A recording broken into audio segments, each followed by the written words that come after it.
Hello there, Chamachangas. We're gonna do another video. I did not take the thing to the machine shop today because I got out of work late and I didn't really have time. So I did something else. I went to the hardware store because I wanted to clean up the gasket surfaces with these little guys right here. I wanted to clean these, and I saw something the other day that kind of sparked my interest. I was watching Taylor Ray's channel, and he was using this little plastic little wheel thing, adapter thing.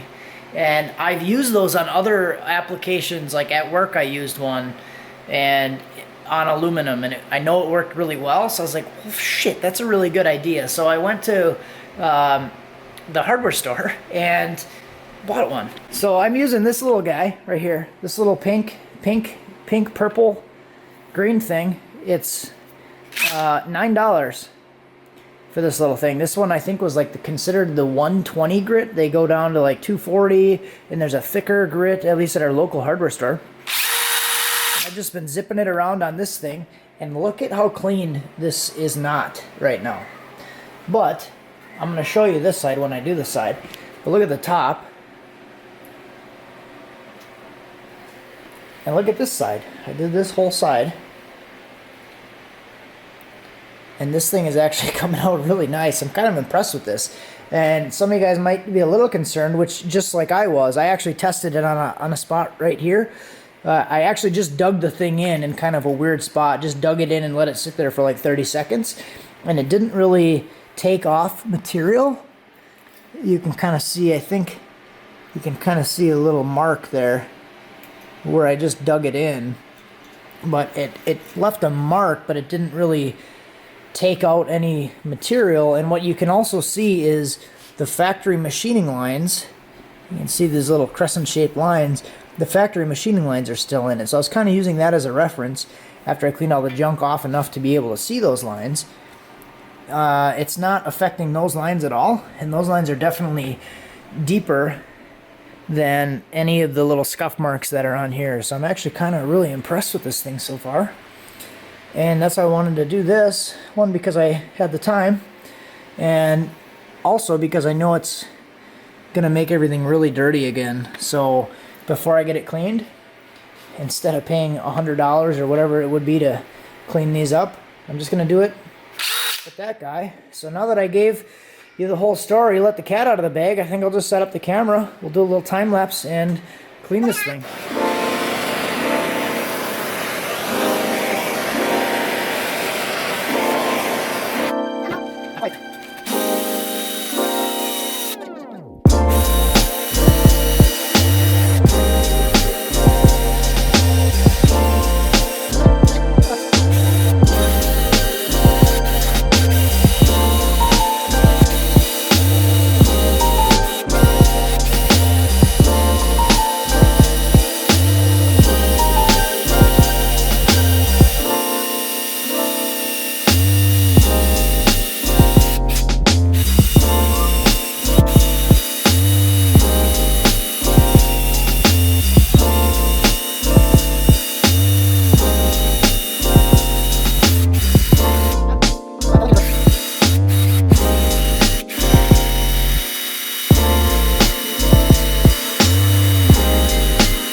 Alright guys, so let's give it the beans here. That's what she looks like. This is all the way around. And as I mentioned before, all the machining lines are still in there. It doesn't scuff them. It kind of changes the color. You can definitely see the pattern of where the color is changing, but it's not like it's grooved or anything weird to where I would be nervous about it sealing or anything strange. So I mean, realistically guys, I'm gonna do it anyways, and this is why we do it. If it's gonna be a problem, I'm gonna do it and show you. So like here you can see there's a difference in the color, but it's not, I mean, it's not really anything. So I'm really happy with how this turned out. I don't feel like it did anything bad. I also did the front timing cover, and I did the oil pan section, and this part here I did in one pass, just straight across, and that's how it turned out. So really cool. So that little bit dealie was $9. So I don't know how much the machine shop would have cost, or would have charged to clean this up, but I want to say it would have been more than $9. So it took a little bit of time. I wasn't gonna have enough time to bring it in tonight, and if I just would have waited, I wouldn't have really had anything else to do. So this is how it turned out, and hopefully we can learn something, and maybe we'll have a new gasket cleaning tool, because this is really cool. It is really messy though, I'll give you that. So very messy. So you'd have to figure some stuff out there if you wanted to do this without actually taking it anywhere to clean it. So upsides, downsides, left sides, right sides, that's how it goes. Thanks for watching. Have a good one.